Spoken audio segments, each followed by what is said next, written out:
So I hope you watched the song I posted to get you ready for this next video, and I hope you still have it in your head and are singing it, even out loud maybe. We are going to look at solving equations using the quadratic formula.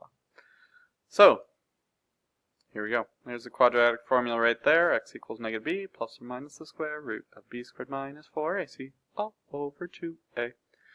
So in this equation right here, this coefficient of 2 is a, that 2 right there is b, and c is actually negative 1.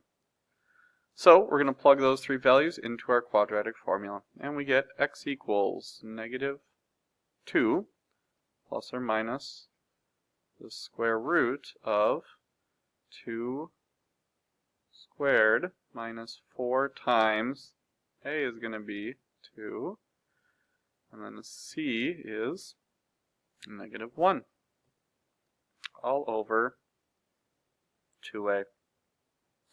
And now we just need to simplify this. Oops, that a I'm actually going to replace with a 2, because that's what I'm doing.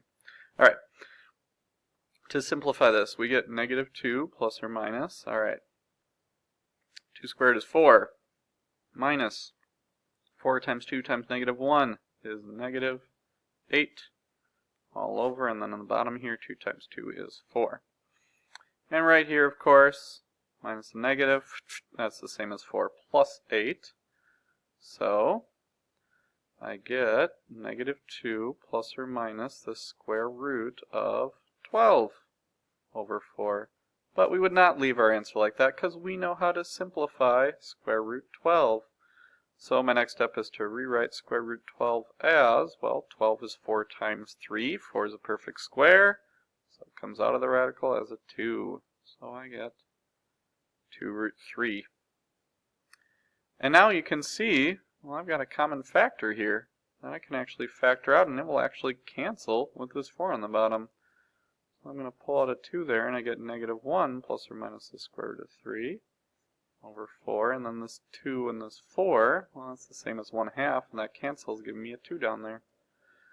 So my final answer is negative 1 plus or minus the square root of 3 all over 2. And there it is, my answer using the quadratic formula.